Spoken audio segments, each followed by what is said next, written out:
Estamos con Héctor Viñuales, el presidente de la FED, el hombre que representa el 19% del Producto Bruto de la provincia, porque eso es el comercio, ¿no es cierto? 19-20. Sí, así es. Y vamos a hablar sobre este pacto fiscal, Héctor. Se comprometieron los gobernadores a bajar dos impuestos muy sensibles, ingresos brutos e impuesto a la salud. Ingresos brutos representa entre el 60 y el 70% de la recaudación impositiva provincial. Entonces la pregunta es, ¿qué probabilidades le ves que esto ocurra? Mirá, yo creo, hoy lo estábamos charlando en la Federación Económica, no hay reforma si no hay un congelamiento y una disminución del gasto público. O sea, en la medida que en un plazo de 5 años, que es lo que se está hablando, digamos hasta el 22, no haya una reducción del gasto público, evidentemente no va a haber una reforma impositiva de fondo, ¿no?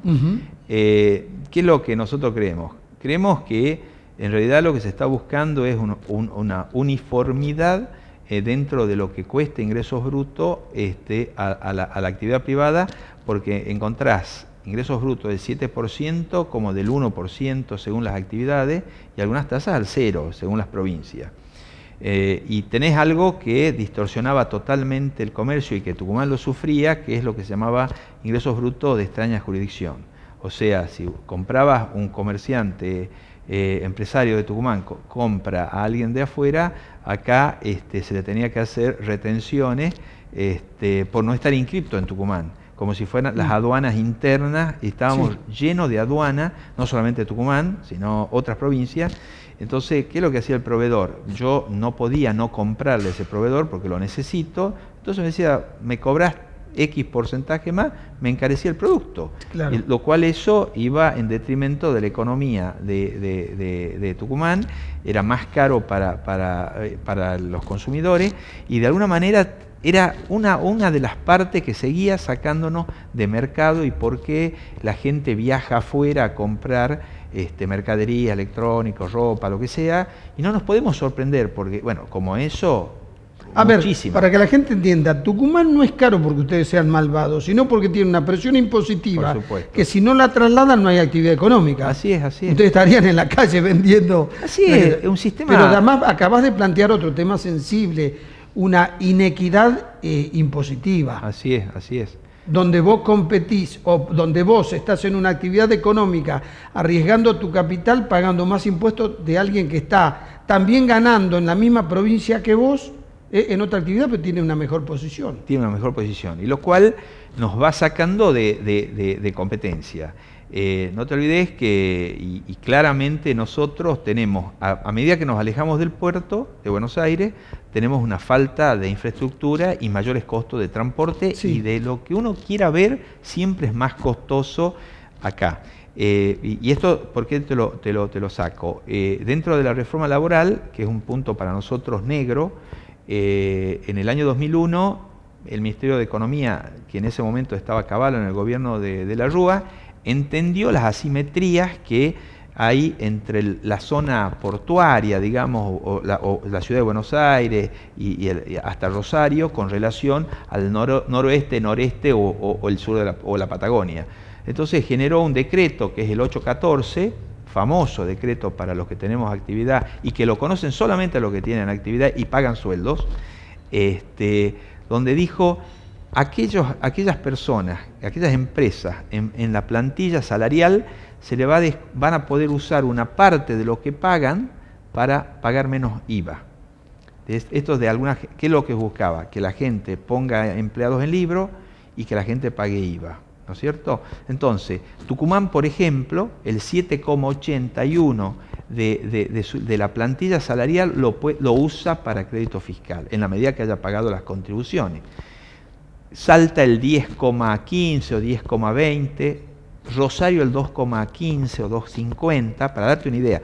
Cada vez que te vas alejando del centro, uno tenía una parte que lo que hacía era compensar, no subsidiar, porque de Buenos Aires están hablando de subsidio, y no es un subsidio, es una compensación, esa falta de infraestructura, de no tener los caminos adecuados, de tener que usar transportes caros, no teníamos ferrocarril adecuado, teníamos que utilizar transporte de camiones y caminos que no estaban en condiciones, ni tener la infraestructura de todo lo que uno se imagina, que con el tiempo, imagínate en el año 2001, hoy todavía no se han solucionado, y hoy en este proyecto laboral, en el proyecto lo anulan en los próximos 5 años el decreto 814 y disminuyen las contribuciones patronales, lo cual uno diría es lo mismo. Sí, es lo mismo en este punto. Quien está en Buenos Aires o en Rosario o cerca va a pagar dentro de 5 años un 7, un 8% menos de contribuciones que paga hoy.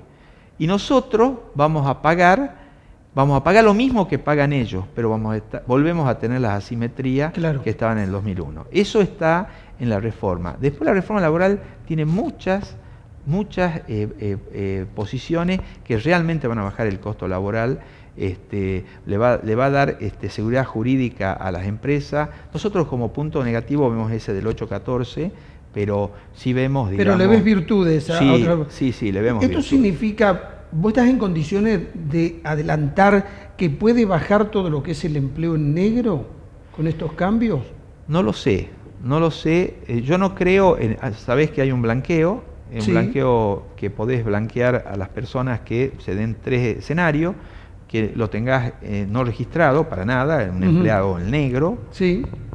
Podés registrarlo sin ningún impuesto, sin ninguna multa, sin ninguna sanción, o regularizar, que hacer figurar que gana menos de lo que gana, o ajustarle que entró antes de lo que está registrado.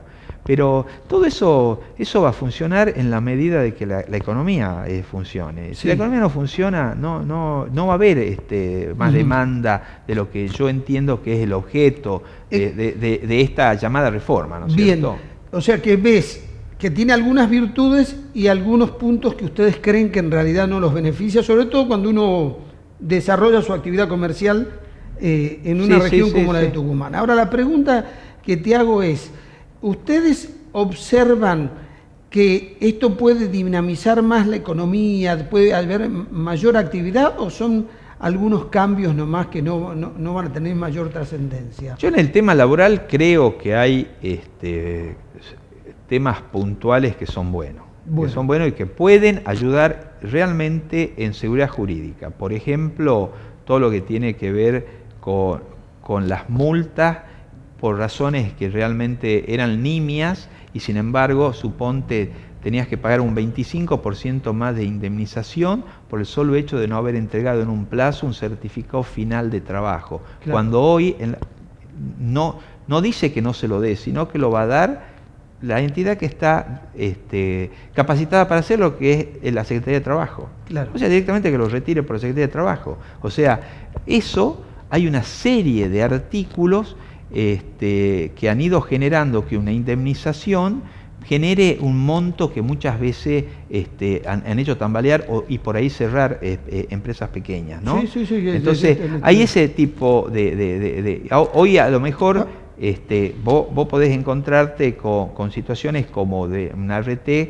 que si la provincia y nosotros por nota le hemos mandado al gobernador a los efectos de pedir que se adhiera nada más que él está de viaje, cuando venga a reunirnos para que se adhiera a la ley de asegurador de trabajo, de la RT, estamos viendo casos de un fallo de la Corte donde se sancionó a una empresa a pagar 4 millones de pesos a una empleada por una tendinitis, por contar billetes en una transportadora de caudales.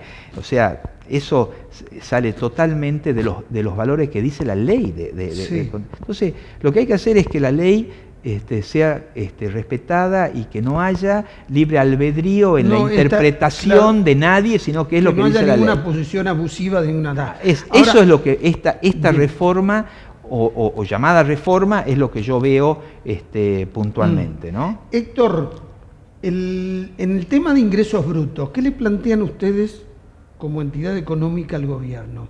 ¿Qué le piden hoy? Nosotros, si le tienen que hacer un petitorio. Claramente el tratamiento de los saldos a favor que genera un sistema de anticipos que se hacen por percepciones bancarias, retenciones o percepciones. Entonces, hay un número, no hay empresa que no tenga un saldo a favor. Yo en este programa vi un productor y me demostró que su crédito fiscal eran 485.000 pesos. Por supuesto, ¿es cañero? Sí. Sí, sin saber. El cañero. A ver, ¿cómo haces para recuperar? Todos tenemos crédito fiscal. Todos tienen crédito fiscal. Entonces, cuando uno lo quiere utilizar además para hacer otro pago, tiene una serie de dificultades, o sea que es como que uno siempre le adelantó al Estado impuestos. Yo creo que es el gran debe que tiene hoy la administración Ahora, vos pública. sabés muy bien que se sostiene que hay como una recaudación de adelantada por crédito fiscal. No, es todo un tema, Yo creo que se ha ido en estos últimos, en el gobierno actual se ha mejorado algo, o sea, cuando vos tenés esas situaciones, presentás nota, te lo paran a las percepciones bancarias, pero no alcanza. También entendemos que no se puede hacer de un día para el otro, pero sí necesitamos una planificación para salir de este sistema que sin duda el 3,5 si estás en un nivel general, que es la alícuota general, o en la alícuota del cañero que vos estás planteando, que creo que está en el 1,8, 1,7, ¿en qué medida va a terminar pagando el 3,5 o el 1,8? No queremos terminar pagando 5,2, porque en realidad pagamos 3,5, pero el saldo a favor te va generando. Yo creo que eso es lo que nosotros estamos planteando, pero de todas maneras lo venimos planteando en una mesa de enlace que tenemos con la Dirección de Rentas, ¿no? Pero tiene que ser una decisión que vaya a la legislatura y que ahí se lo trate, ¿no? Comenzamos este diálogo diciendo que para bajar los impuestos hay que congelar el gasto. A mí me llamó la atención, te voy a hacer una observación crítica a la élite empresaria de Tucumán. Alperóbito durante 12 años duplicó el Estado. Alperóbito durante 12 años incrementó el presupuesto 2.500%, y además cuando yo le planteaba al Alperóbito, por lo cual vino la pelea con la que tuve yo, cuando yo le planteaba que los impuestos eran caros, que Tucumán era la provincia con mayor presión impositiva, él me decía: no defiendas a los empresarios que todos hacen negro. Y yo no vi de parte de ustedes una reacción firme, como para decirle: gobernador, paremos un poco, no es así. Mirá, sí, me acuerdo, yo no estaba en la Federación Económica. No estaba, pero sos de la élite empresaria. Pero vos tenés opinión y vos... Sí. No te lo digo a vos puntualmente. No. Te lo digo que me parece que el resultado de la provincia, ustedes se tienen que hacer cargo de ausencias de opinión o de posición más firmes. Totalmente.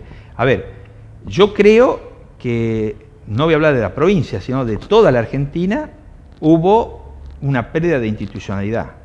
Y yo creo que no la Federación Económica, sino los grandes, la G6, todas las empresas, ninguno salió a plantear, y no solamente ese tema, sino plantear para mí un tema que para mí fue el signo del cual nosotros íbamos a terminar mal, que fue que nadie, después de haber sufrido lo que sufrimos y lo que sabemos, el costo de la inflación, cuando se habló, a mí no me van a enfriar la economía y le metían billetes, nadie salió desde la parte empresaria a decir: nosotros no podemos aceptar un impuesto, el peor de todo, que es el inflacionario. Yo creo, tal cual vos lo decís, a ese concepto de que todos los empresarios en negro, como que los empresarios o la actividad empresaria aceptó la inflación como para seguir calentando una economía, para proponer al consumo. Nosotros hoy, desde el empresariado y del empresariado tucumano, estamos totalmente en contra, y con bandera preparada a discutir estos temas. Nosotros, por eso te planteo bajar el costo del Estado. Yo planteo... A ver, ha sido generoso, porque hay que recordarle algo a la gente. En 1999, De la Sota dijo: bajo el 30%, ingresos brutos, impuesto inmobiliario, impuesto a los campos, y bajo los sueldos de los funcionarios. Bajó todo. Vos no estás pidiendo que le bajen el sueldo, que congelen el bajo. Ya tuvimos un ejemplo en la Argentina que fue exitoso. Sí, y funciona.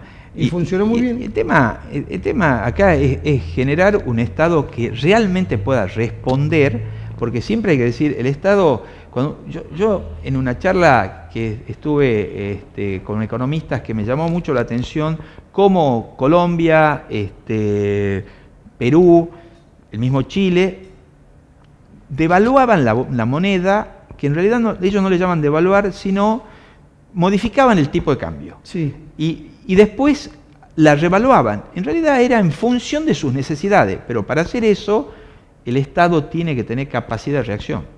Que no llegues a una devaluación porque no tenés otra salida, y devaluación claramente, como el nombre lo dice, es empobrecernos. No es la salida, no es la salida para competir, no es acá hay que trabajar el costo argentino, hay que trabajar la eficiencia, no hay que tener gastos superfluos, estamos hablando a nivel tanto de los empresarios como del Estado. Sí. Esto Tucumán tiene que discutir otra política, otra manera de ver hacia dónde vamos, y yo creo que la parte privada es fundamental en cualquier escenario posible, ¿no? Bueno, a ver, es la que alimenta la economía, alimenta el Estado. El Estado no vive. Cuando yo digo que creció el 2.500% el presupuesto que tenía el Perú desde que comenzó hasta que terminó, ¿quién puso el dinero? Nosotros y ustedes. Así es. Ese dinero salió de impuestos. Así es. No se inventó. Así es. Entonces, bueno, de esto nos tenemos que cuidar. Me parece muy bien tu postura. No hay que volver a esto, al contrario, tenemos que ir a una eficiencia, a una racionalidad, a criterios sanos en el manejo de la economía privada y pública. Sí, mirá. Si no, no salimos. Yo comparto y un poco lo ratifico acá. La Federación Económica, cuando se reunió con el gobernador, nosotros hablamos siempre del gasto. O sea, siempre planteamos el gasto, porque sabemos que después, para hablar de esto, si no se lo trabaja el gasto, después hay que pagarlo al gasto. Claro. Y en el Estado los gastos llegan para quedarse. Llegan para quedarse. Entonces, y como decía algún político que yo admiro y no es de la Argentina, dice, a los gastos no hay que discutirlos, hay que bajarlos. Claro. Porque todos tienen las razones por las cuales hay que mantenerlos. Sí, es así. ¿Eh? Te agradezco mucho. No, por favor, muchas gracias. Hacemos una pausa.